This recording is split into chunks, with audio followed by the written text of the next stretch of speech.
everybody, and welcome to another Top 5 board gaming video. Today's video is all about games that I regret. Before I get started though, I would like to invite you, if you haven't done so already, to take a look at all my various social media pages. On them I will post whenever I release my new videos, as well as have some fun articles, contests, giveaways, and all sorts of other stuff. In addition, you can take a look at my Patreon page. If you decide to support me on there, then you'll be able to see videos before I release them, vote on new videos, get access to my Discord, and all sorts of other really cool stuff. That said, moving right along, this particular video was recommended by B-Boy K, and it is the games that I regret purchasing. Now, what does that mean? Well, it means a lot of different things. It might mean a game that I got but I don't really like. It might mean a game that I got but I really can't play for whatever reason, or all sorts of other cool stuff. That said, you guys know I love to hear from you, so I would love to hear the games that you regretted buying. Please put them in the comments below, but without further ado, we're going to get started with my number 5. At number 5, I've got Twilight Imperium 3. I know, this might come as a surprise, and honestly, I'm surprised myself when I started thinking about this, but the fact is I kind of regret buying this because I never ever get to play it. The rare times that I get to play this game at all, I have to play somebody else's copy for whatever reason, but nobody ever wants to come over to my house and play Twilight Imperium, and it's really sad, and it costs me a lot of money, it takes up a ton of shelf space, and it just never sees the table. But the reason it's so low on the list is because I simply really enjoy it. And even though I play it very rarely and really never play my copy, I still love it. Twilight Imperium, my number 5. At number 4, I've got the only Kickstarter game on this list, and it is Orcs Must Die, the board game. But wait, it gets better, because I was one of the people who got both the Order and the Unchained editions for this game. For those unaware, this is a war game based off of the Orcs Must Die video game, and I love the Orcs Must Die video game. So I was like, yes, bam, board games. These are not good games.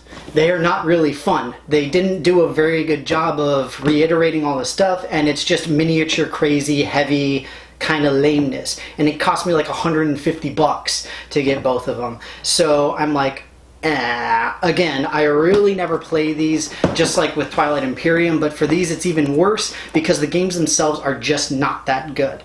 And I just got caught up in being all excited about like, yay, it's Orcs Must Die, it's so cool, huzzah! I'm still keeping them because the boxes look kind of cool, but like really, they're just not nearly as fun as the video game. Orcs Must Die, my number 4. At number 3, I've got Munchkin. That's right, this is not so much about the game itself, but about the fact that I have so much of it. So for those unaware, I've got about a dozen different iterations of Munchkin that I bought over the years, and the thing is that the majority of them I actually bought at a single convention, and I spent almost $200 on just Munchkin, and I play it now maybe once every 6 months at most, and generally it's just like regular Munchkin. It's not even one of the fun ones. So I've got a whole bunch stacked up. I've got all of the dice and all of the instructions in this box, and it just never hits the table, and it's just really frustrating. And not to mention the fact that now like the humor has started to wear on me, and I'm kind of like type of thing. I do still enjoy it on occasion, but unfortunately a lot less than I used to. Munchkin, my number 3. At number 2, I've got Smash Up, and in this case it's very similar to Munchkin in that I bought a whole bunch and now it never really hits the table at all. And you can see I even got the big geeky box, and part of the problem is just, I mean, not so much with Munchkin, but with Smash Up, as all of these expansions come out, I almost feel the need to buy them because I'm like, oh, but if I don't have that particular one, then how am I going to synergize it with this other one, and blah blah blah, and you know, stuff like that. And it's really frustrating to think about, and I don't like thinking like that. I don't enjoy having those types of thoughts in my head. It's really frustrating, and I would be very happy just having the base game for it, because the base game is still good, it's still pretty fun, but having the big geeky box with the like half dozen or so expansions that I've got, it just wasn't worth it. And again, like so many others on this list, it just really doesn't hit the table because most people aren't interested in it. And even if they are, pretty much any FLGS that does board game nights is going to have a demo copy of Smash Up available, so why even bother? Smash Up, my number 2. At number 1, I've got Dexter. As if it should be any surprise to any of you watching this who have ever seen any of my other stuff or read my shirt. Now, I even did a review of this game a while ago to explain every single thing that is terrible with it. And frankly, there's a lot.